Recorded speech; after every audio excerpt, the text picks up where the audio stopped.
అనకాపల్లి పట్టణ వైఎస్ఆర్ కాంగ్రెస్ పార్టీ అధ్యక్షులు మందపాటి జానకి రామరాజు ఆధ్వర్యంలో తిరుపతి లడ్డు విషయంలో తప్పుడు ప్రచారం చేసినందుకు గాను నాయా వెంకటేశ్వర స్వామికి ఆలయంలో పూజలు నిర్వహించారు. అనకాపల్లి వైఎస్ఆర్ కాంగ్రెస్ పార్టీ కార్యాలయం నుంచి గాంధీనగర్ వెంకటేశ్వర స్వామి ఆలయం వరకు వైఎస్ఆర్సీపీ నాయకులు కార్యకర్తలు ర్యాలీగా వచ్చారు. ముఖ్యమంత్రి చంద్రబాబు నాయుడుకు మంచి బుద్ధి ప్రసాదించాలి గోవిందా అంటూ వైఎస్ఆర్సీపీ కార్యకర్తలు భారీ నినాదాలు చేశారు.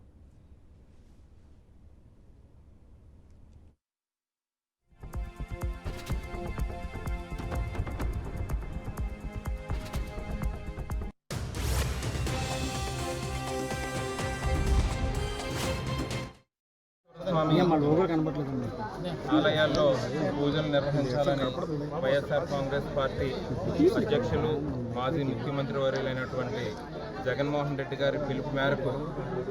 ఎందుకంటే ఒక రాజకీయ దుర్బుద్ధితో ఈ కూటమి ప్రభుత్వం ఏదైతే ఉందో కుట్రలతో కుతంత్రాలతో తిరుమల తిరుపతి దేవస్థానం ప్రతిష్టతని దిగజార్చే విధంగా ముఖ్యమంత్రి చంద్రబాబు నాయుడు గారు చేసినటువంటి వ్యాఖ్యలు ప్రపంచవ్యాప్తంగా ప్రసిద్ధిగాంచినటువంటి తిరుమల తిరుపతి దేవస్థానం వెంకటేశ్వర స్వామి అలాగే లడ్డూ ప్రసాదం ఏదైతే ఉందో దీన్ని దిగజార్చే విధంగా వ్యాఖ్యలు చేసి చంద్రబాబు నాయుడు గారు 100 రోజుల పరిపాలన సంబరాలకి చెప్పుకునేందుకు ఏమీ లేదని డైవర్ట్ చేసేందుకు ఈ లడ్డూ ప్రసాదం వివాదాన్ని తీసుకొచ్చి ప్రతి గ్రామానికి వెళ్ళి ఈ సంబరాలు చేసుకోవడం కానీ, అలాగే ఇటువంటి కుతంత్రాలతో ఈరోజు రాష్ట్ర వ్యాప్తంగా